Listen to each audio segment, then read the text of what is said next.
Welcome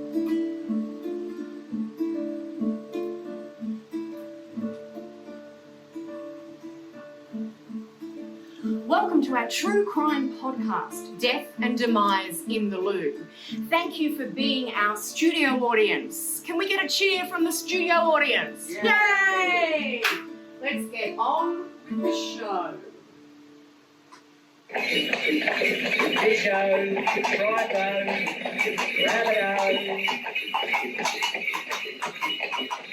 Disco, Monday, September 11, 1883. As the sun breaks over Woolloomooloo's labyrinth of tortuous streets, the fetid stench of sewerage rises with the mist. Yet all is eerily quiet in McCormack's yard. Here, Lizzie Phillips lies, knees up, legs open, she's naked, her unfastened bodice exposing her breasts. There lingers the smell of burning flesh. 3 lads stand over her. One throws a dirty Hessian sack at her nakedness. Another wipes his hands at her discarded dress. Then they get on the beers, here at the Shamrock Hotel, leaving Lizzie to die like a dog on a dung heap. Hi, I'm Melita Rowston, and that's Benito and Fonzo. Yes, she is. You're listening to the Outrage of Wolloomoolloo, a true story, a podcast coming live from room 9 of the former Shamrock Hotel. Don't forget to rate and subscribe. They call it the Outrage of Wolloomoolloo. Would not even publish what those men did do. Branded and ravished for 12 lonely hours, but her name was Lizzie Phillips. It was a crime that shocked the colony. Lizzie was ravished multiple times, her most tender organ branded by a hot, flat iron. Which fiends in human shape committed these brutal crimes? Let's explore what we found from reports of the day. Here's our list of extensive references. Very smart, read along. We've written that stuff, yeah. 8 p.m. Sunday, Mrs. Cornish at Griffith Street hears a fearful scream. She rushes outside and sees a dark object writhing in the street. Shadowy male forms scuttle away. Cornish strikes a match. Lizzie Phillips is lying on her back. Someone's lifted her skirt, exposing her white stockings. Get up! You ought to be ashamed of yourself! I'm sick. Lass, where do you live? I don't know. Why do you ask so many questions? If you think it is impertinent, I shall ask no more. What's that accent? I have no idea. Cornish gives Lizzie her hat. She places a lamp at her window to illuminate the dark street. Soon 5 men prop Lizzie up against Liza May's fence.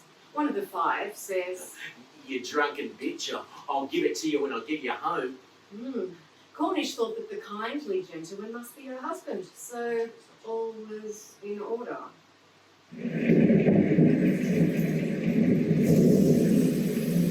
It starts to rain as the 5 men carry Lizzie towards McCormack's yard. Testifying at the coronial inquest, which would also have been held at this pub, as were many inquests of the day, local larrikins John, Edward, Charles, Ginger, John, Percy, Dummy, John, Scratchy, and John testified they were all safely tucked up in bed by 8 o'clock, except for 14-year-old Alfred Williams, who was up all night playing the accordion. Residents said, I never saw no woman lying in the street. I was too drunk. I noticed no men that night. That is, until 15-year-old Elizabeth Orr, despite threats of lacing, belting and copping it, raised her voice. Accordion Alfred told Elizabeth a number of larrikins had a drunk woman at McCormack's yard and that he'd given her a dose. Suddenly, the keeper of this pub remembered serving George King's Gregory and Edward Williams after 9 o'clock. To be sure, Edward was wearing some turret's hat. There was much merriment to be had about that.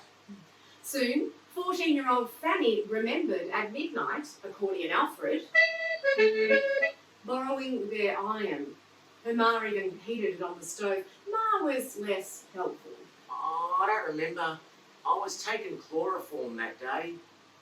Then McCormack remembered seeing dark shadows contorting in his yard. He struck a light and George scrambled. He asked Edward what they were doing. Edward said, Yeah, all right. Before we glamorise these violent offenders, let's explore our victimology. Who was 33-year-old Lizzie Phillips? According to the coroner, Whatever her attractiveness was, she is a completely degraded creature who has fallen as low as one can fall. so Lizzie's smile didn't light up a room. Lizzie was known to rage at the world. In fact, on that Sunday morning, Lizzie had been released from Darlinghurst jail after serving her 35th sentence, a month for obscene language.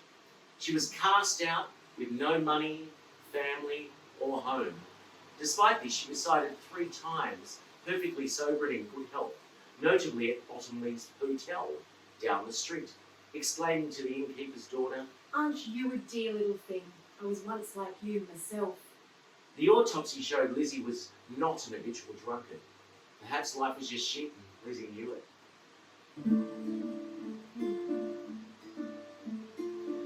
18 men raped Lizzie, some several times. Lizzie made neither noise nor motion. Lying naked in the cruel rain, branded by hot irons, she was watched by 3 men until dawn, when word got out of the fish markets and more came to gore. None alerted the police. As a single working-class woman, Lizzie Phillips was society's burden. She was considered superfluous, an unfortunate wretch. Lizzie's a metaphor for Woolloomooloo. Did you pick that up? And the horrible things that Christian men do. The white stocking phantom haunts these crooked streets where you may doff your hat to the ghost of Miss Lizzie. Don't forget to rate and subscribe. And we're clear. Thank you.